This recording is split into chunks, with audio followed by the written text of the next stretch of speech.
Hi there, good morning everybody, and welcome to my new YouTube channel, East of Java.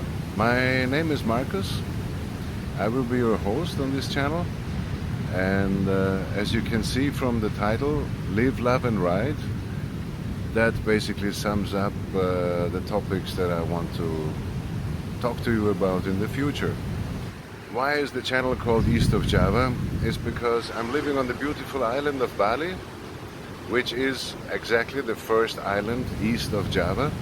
I have been living here for 6 years, so I know the island a little bit. I know the culture, the people, the landscapes, a little bit of the language, and I want to share some of what I have learned about Indonesia with you in the future.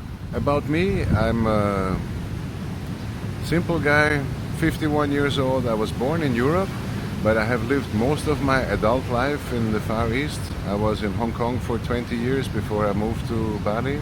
I think I have experienced quite a few things that may be fun to share.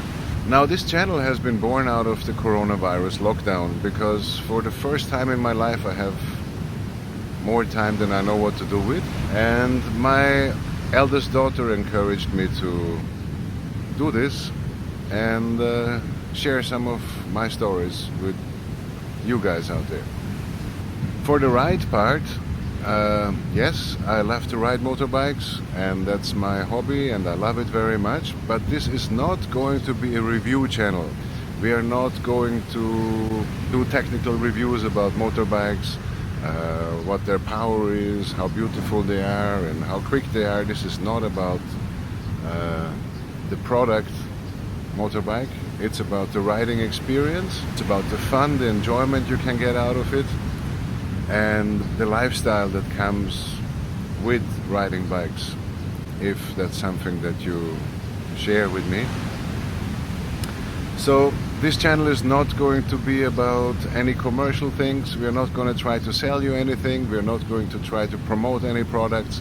We're just going to tell it as it is, be honest about what I think. Some people will like that and some people may not, but that's up to them. So I'm here in a friend's place. At the moment in Bali it's very difficult to get off the main roads because of the lockdown. All the access to all the beaches, all the jungle gardens and everything is closed. But my friend owns this absolutely stunning place in Sukawati, which is on the east side of Bali, and this is what it looks like. Out there is the ocean. You can see huge waves coming in from the Indian Ocean. It's absolute paradise. Indonesia has countless places like this. The landscape in this country is absolutely amazing. Coastline of tens of thousands of miles. You have jungles, you have mountains, very high mountains. Some volcanoes are over 3,000 meters high.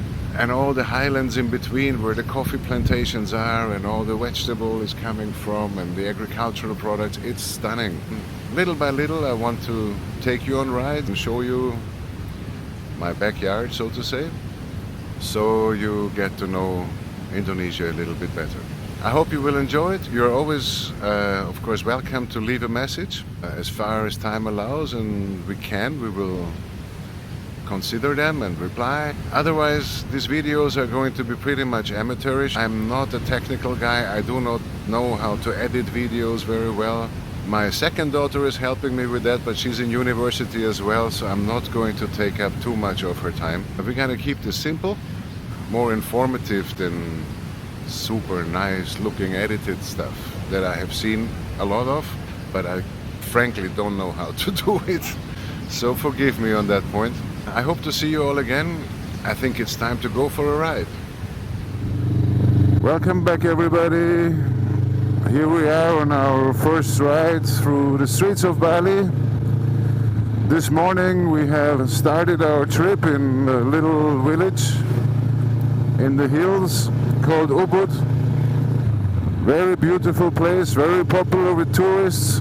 Normally, as you can see now, the streets are quite empty because we are also in the middle of the coronavirus lockdown like the rest of the world, so there is nobody here. So like I said in my introduction, riding motorbikes is what I do for a hobby, but it's also actually a necessity around here because, well, you need to get from A to B. There is no public transport to speak of, and if you use a car to get all your daily chores done, you have to spend a lot of time inside that vehicle because normally our traffic is bumper to bumper and it's next to impossible to get around with the car. The alternative is the motorbike, and as you can see, there is quite a large number of people on bikes still now. These are almost exclusively local people going after their daily activities, and motorbikes are definitely the preferred way of transportation in Indonesia. Number one, it's the most affordable way.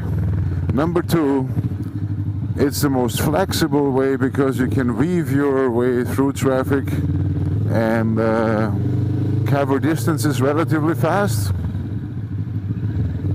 You will see in later videos when hopefully in the next couple of months the travel restrictions will ease a little bit and people will come back to my beautiful home island of Bali to enjoy the scenery and the view and the art and the food and the beaches and the mountains and all that Bali has to offer. Traffic is going to pick up significantly. So that's why we all ride bikes. Or most of us do anyway. For me, I got into the bikes because of my wife, actually. I haven't been riding motorbikes since I was a teenager back in Europe. Ever since then I've been only driving cars. Until I moved to Bali 6 years ago. First I started renting scooters, which is very inexpensive. For $3 to $4 you can rent a very nice, well-working scooter. And that'll get you where you want to go. And I didn't think twice about it until my wife told me, Marcus, you look somewhat ridiculous on a small scooter like that. If you're sitting on it, I can only see the front wheel and the back wheel. The rest of it is basically covered. So she went out and bought me my first bike. And I got hooked instantly. I loved it. And haven't looked back since. Instead of getting bored with it, I'm actually starting to enjoy it more every day that I go out riding. I cover quite big distances on bikes. I have no problem with that. Okay, it took some getting used to it. In the beginning, a 4 or 5 hour ride was a little bit painful. But now we can do basically all day riding. It's not a problem at all. It depends on how much you do it, I guess. And I now ride motorbike pretty much every single day. Another reason for that is our weather. I mean, look at this. This is what we call winter. Winter in Bali brings temperatures of 22 to 28, sometimes 30 degrees. Blue skies. Next to no rainfall over a period of 5 months. Sometimes 6 months. It's just heaven for riding bikes. Our summer is a little bit hotter than our winter and very, very wet. It's raining a lot, and if it rains here, it rains cats and dogs. I mean, it really, really rains. However, at the temperatures, it does not really justify you to stop riding. It just means you have to have the right gear. You have to have a wetsuit, the right boots, tires with a profile that makes it safe to ride in the rain, and you're good to go. So, weather-wise, this is motorbike paradise. Traffic-wise, it's a different story. But we'll get to that next time. So, I wanted to give you a little bit more information about the style of riding that we do around here. As you can see from the footage that I'm capturing this morning, I would think around 99.5% of all motorbikes are scooters. Now there is a very good reason for that. First of all, they are the cheapest bikes you can buy. Secondly, they are the most durable bikes you can buy. I've seen scooters that are 20 plus years old, did 250,000 miles, and are still running. And they do get serviced, but not a hell of a lot. And they're just indestructible. So talk about bang for the buck. It is definitely the smartest choice. Another reason why they are a good choice is because our traffic infrastructure is not comparable to that in Western countries. So the whole road network is a different animal. On the bigger roads, you have all the heavy traffic going. That means all the trucks, buses, all the intercity transportation, all the private cars and the scooters. That means if you can average, let's say 50 kilometers an hour average speed on a day trip, you are doing exceedingly well. Because most roads are like this one, but they are full of traffic. What I'm trying to say, I guess, is that riding a huge motorbike here with a very, very big engine is fun, of course, but it's completely useless. We do have big bikes in Indonesia. There is a lot of rich people who have all kinds of exotic bikes, from BMWs to Harley Davidsons. They are very popular in Bali especially. All kinds of bikes, every size of Kawasaki motorbike, every size of Suzuki, Yamaha, it all exists. But you usually can't even use second gear to its full limit, because most of the time you go in traffic like this, where if you're more aggressive, yes, you can weave your way between cars, no question. But if you go faster than 100 kilometers an hour on these kinds of roads, you're actively putting your life at risk. There's an ambulance coming.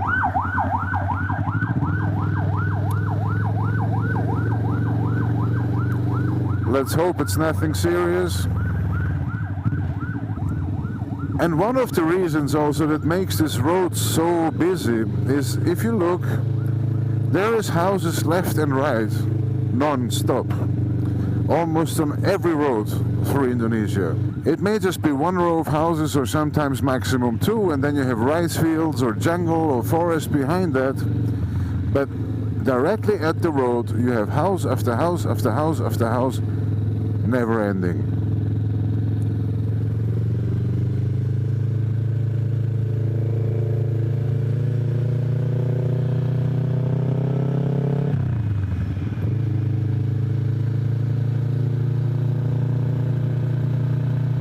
Even here on the left side you still have all those buildings that I was telling you about. On the right side it's a bit safer, more difficult for people to enter, but we have these U-turn opportunities every few hundred meters. So you always have to be careful where you're going and how fast you're going.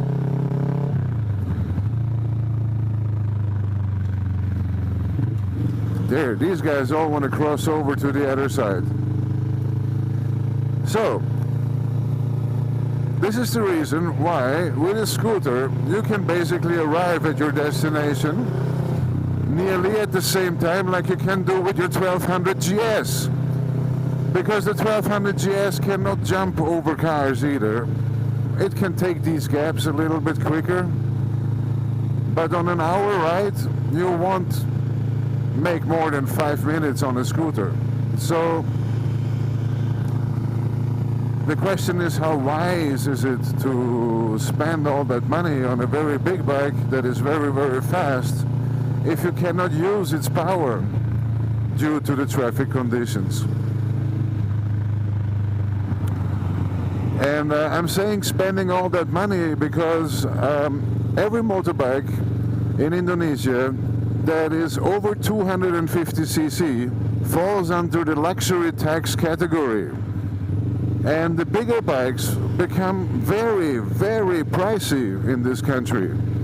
I'll give you an example. I can look it up later if you want to double check me, but a new 1200 GS BMW will set you back by roughly around 50 to 60,000 US dollars.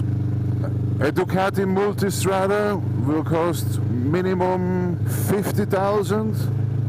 The Japanese bikes are a little bit cheaper. Let's say a Versys 1000, a new model, will cost in the range of about $25,000 to $28,000.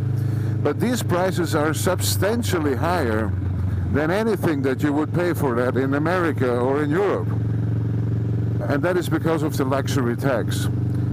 So if you put that amount of money in perspective with how you can use the bike, it starts to become questionable whether it's a worthwhile investment. That was my point. Here is one of the few rice fields that you can see that is still next to the road. What a beautiful sight. We do have an amazing landscape in Indonesia, amazing beaches, amazing mountains, and everything in between. And I will do my best to show you the most beautiful parts of the country in the next couple of videos as we go along.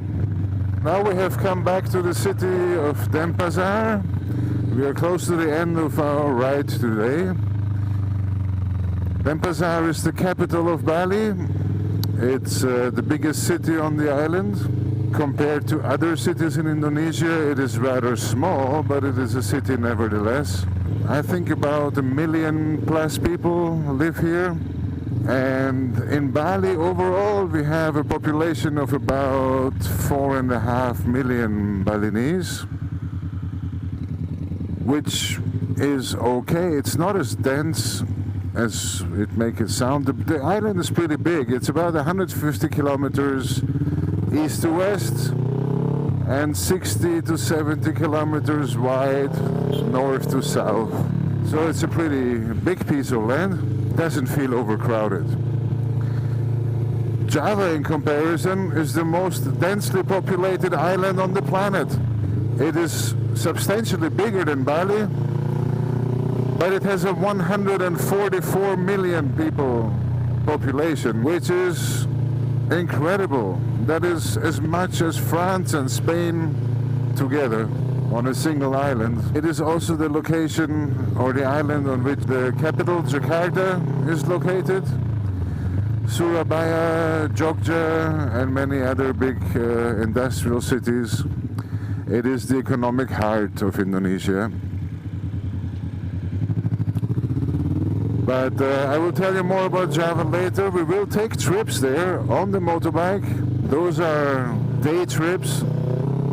I'm leaving together with a friend at 5 o'clock in the morning, and I'm arriving at my destination in East Java at approximately 3 to 4 o'clock in the afternoon, depending on traffic.